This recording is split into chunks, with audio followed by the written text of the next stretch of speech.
மாலையும் தாலியும் இல்ல கல்யாணம். விட்டு சொன்ன அவகிட்ட சொல்லிடுறேன்மா. அத்திப்பட்டின் ஒவ்வொரு கடைசி மூச்சும் என் இருதய கூட்டுக்குள்ள இன்னும் பத்திரமா இருக்கு. கொந்தளிக்கிற கடல் எனக்கு வெளியில இல்ல, உள்ள இருக்கு. இந்த நீதிமன்றத்தை ஒழிக்கிற என்னோட குரல் அழிக்கப்பட்ட ஒரு சமுதாயத்தோட கடைசி கதறல். என்னுடைய அழுகை 690 பேருடைய அழுகை. என்னுடைய ஆத்திரம் ஒரு கிராமத்துடைய ஆத்திரம். நான் தனியால் இல்ல, துடிக்க துடிக்க படுகொலை செய்யப்பட்ட 690 பேரின் ஆத்மா.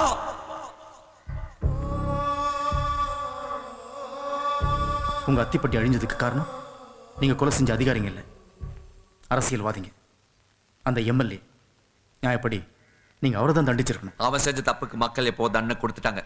தேர்தலில் தோக்க வச்சு அவனை அரசியல் அனாதையாக்கிட்டாங்க. இப்ப அவன் அரசியல்லே இல்ல.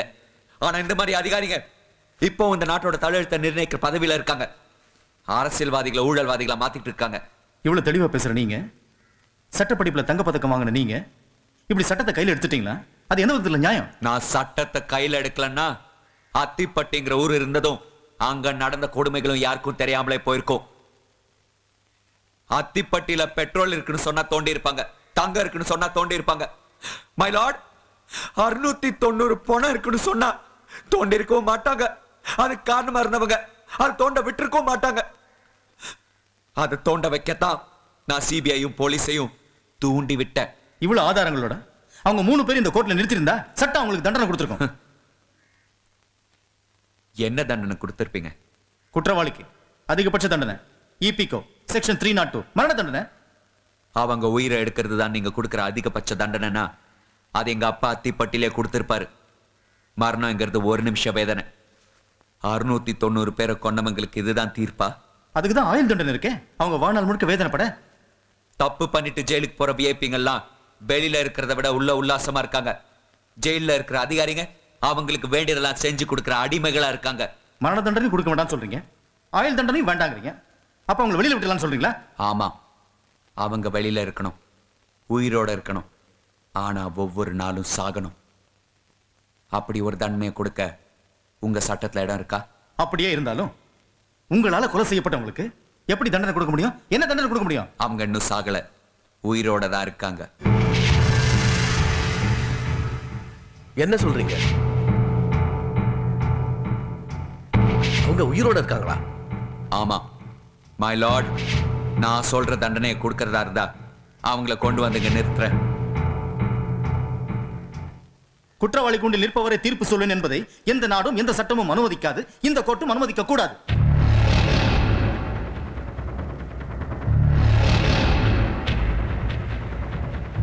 அதிகார துஷ்பிரயோகம் மன்னிக்க முடியாத குற்றம்.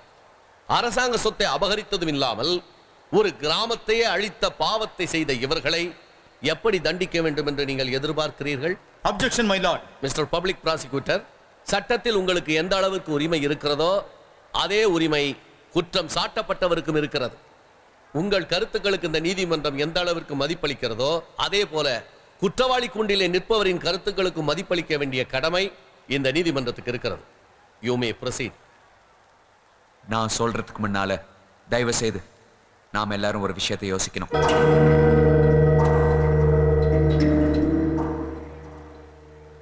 இவங்கள மாதிரி அரசு அதிகாரிகளுக்கு இவ்வளவு பணத்தாசை ஏன்? பதவி வரியே, அதிகார அலட்டல் ஏன்? நல்ல திட்டங்களுக்கு நம்ம அரசாங்கம் கொடுக்கிற பணத்தை கொள்ளையடிக்கிறது ஏன்? ஒத்த ஆளுக்கு அவ்வளவு காசு இல்ல. அவன் குடும்பத்துக்கு, அவன் சொந்தத்துக்கு, அவனுடைய பந்தத்துக்கு. அடிச்ச கொள்ளையில ஆடம்பர வாழ்க்கை, பெரிய இடத்து சம்பந்தம், பிறந்த நாள் கொண்டாட்டம், அப்பனுக்கு அமெரிக்க மருத்துவம், அம்மாவுக்கு 5-6 பங்களா, தம்பிக்கு எஸ்டேட், தங்கைக்கு ஒட்டியானம், மச்சினுச்சுக்கு வீடு, மைத்துனனுக்கு லாரி, சின்ன வீடு, 5 ஸ்டார் ஹோட்டல், பிஸ்கி பாட்டில், விபச்சார பெண்கள். இதுக்காக தான் திருடுறான். 10 பேர் சந்தோஷமா இருக்கணுங்கிறதுக்காக லட்சம் பேருக்கு உதவுற திட்டங்களை அழிக்கிற அயோக்கியர்கள் அரசியல்வாதிகள் இல்ல, இந்த அதிகாரிகள் தான். இனிமே இந்த மாதிரி கொடுமைகள் நடக்காம தடுக்கணும்னா எதிர்காலத்துல எந்த அதிகாரியும் தப்பு பண்ணணும்னு மனசால கூட நினைக்காம இருக்கணும்னா இந்த கலெக்டர் இந்த டிஜிபி, இந்த நீதிபதி, இவர்களின் பதவிகள் பறிக்கப்பட வேண்டும். பணம், பங்களா, நிலம், வாகனம்னு இவர்கள் கிட்ட இருக்கிற அத்தனை சொத்துக்களையும் பறிமுதல் செய்ய வேண்டும். இந்த நாட்டுக்குள்ளே இவர்கள் நாடு கடத்தப்பட்டு இந்தியராக வாழ அருகதையற்றவர்கள் என்று சொல்லி இவர்களின் குடியுரிமை பறிக்கப்பட வேண்டும்.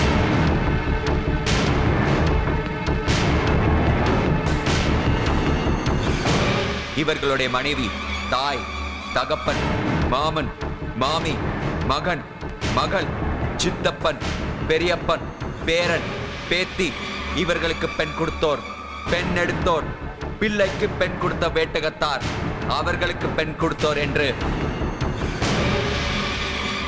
அனைவரின் குடியுரிமையும் சேர்த்து பறிக்கப்பட வேண்டும். ஊழல் பணத்தில் இவர் பிள்ளைகள் பெற்ற பட்டங்களும் பறிமுதல் செய்ய வேண்டும். இது அதிகார வர்க்கத்துக்கு ஒரு எச்சரிக்கை. இது உடனே சட்டமாக்கப்பட வேண்டும். இந்த தண்டனை ஒட்டுமொத்தமாக நிறைவேற்றப்பட வேண்டும். The citizenship of all the accused and their relatives should be cancelled immediately without mercy.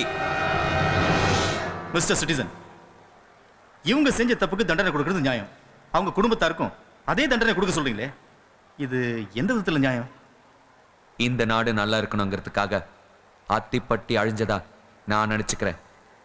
அதே மாதிரி இந்த நாட்டோட நல்லதுக்காக இவங்க ஏன் அதை தண்டனை நினைக்காம தியாகமா நினைக்க கூடாது?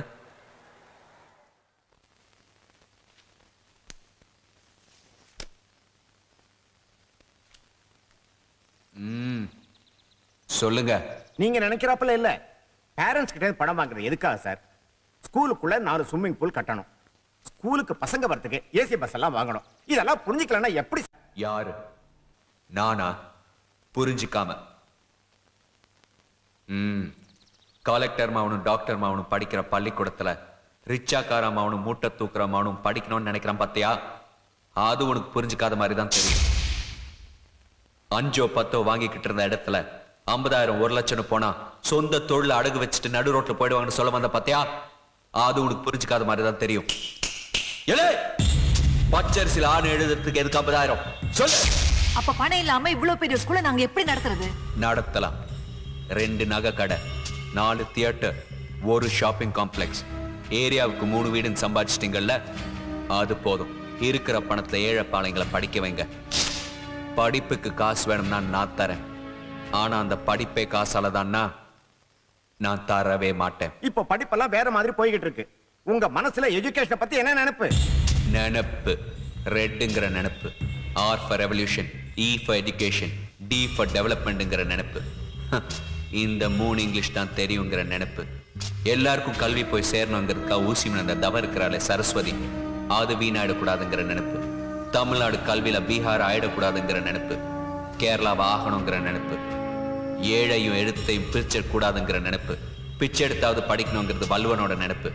ஆனா படிக்க வரவங்கெல்லாம் பிச்சை எடுக்கணுங்கிறது உங்களோட நினைப்பு. காகிதம் செய்ய கூழ் வேணும்னா என் ரத்தத்தையே கொடுக்கணுங்கிறது என்னோட நினைப்பு.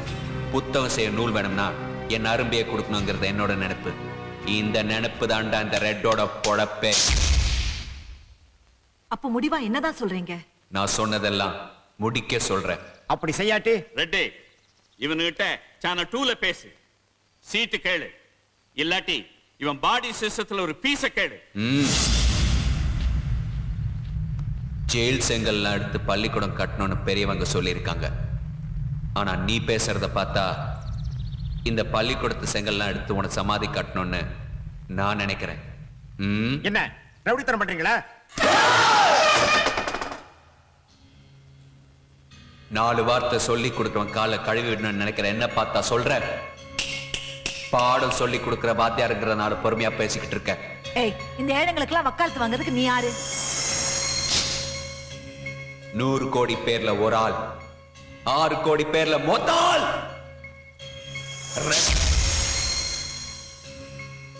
ரெட் எல்லாத்துக்கும் ஒரு டைம் கொடுப்பான். இது பார், இது சுந்தர டைம் தான். உங்களுக்கு முடிவெடுக்கிற டைம்.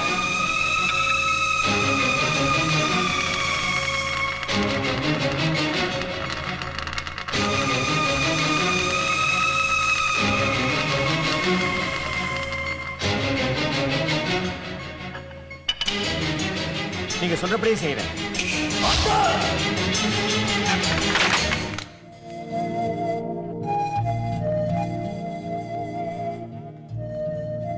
அறுப்பு ஆரம்பிச்சிட்டாங்க.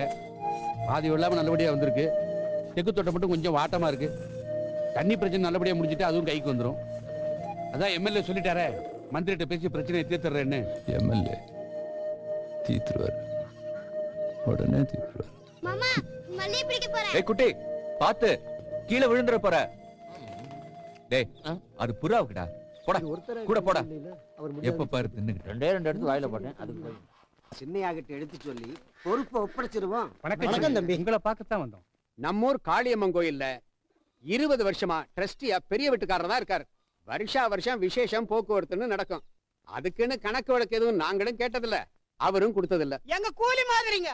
நாங்க நம்புற சாமிய அவரை நம்பி ஒப்படைச்சங்க. என்னைக்கு எங்களுக்கே தண்ணி இல்லைன்னு சொன்னாரோ அன்னைக்கே அந்த மரியாதை போயிடுச்சுங்க. இனிமே பொறுப்பை நீங்க தாங்க ஏத்துக்கணும். அது சரி.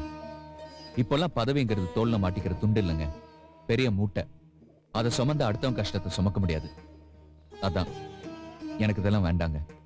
என்னால ஏதாவது நல்லது நடக்கணும்னு நினைச்சீங்கன்னா என்ன இப்படியே விட்டுருங்க. அப்படி எல்லாம் சொல்லாதீங்க தம்பி. நீங்க வந்ததுக்கு அப்புறம் தான் எங்க பொழப்புலயும் ஒரு தெம்பு வந்திருக்கு. அது என்னைக்கு நீடிக்கணும்னு தான் ஆசைப்படுறோம் தம்பி. இது ஒண்ணும் எம்எல்ஏ பதவியோ எம்பி பதவியோ இல்லைங்க. இது நாங்க உங்களுக்கு செய்யணும்னு நினைக்கிற மரியாதைங்க. அதான் யாராவது ஒருத்தர் இலவசமா 100 வேஷ்டி சேலை தந்தா கூட போதும். உடனே அதை வாங்கிட்டு அவனுக்கு ஒரு பட்டத்தை கொடுப்போம், ஓட்டு போட்டு தலைவனாக்குவோம். நான் உங்களோட இருக்கணும்னு ஆசைப்படுறேன். உங்கள ஒருத்தனா இருக்கணும். பதவி மரியாதை கொடுத்து என்ன தள்ளி வச்சிடாதீங்க.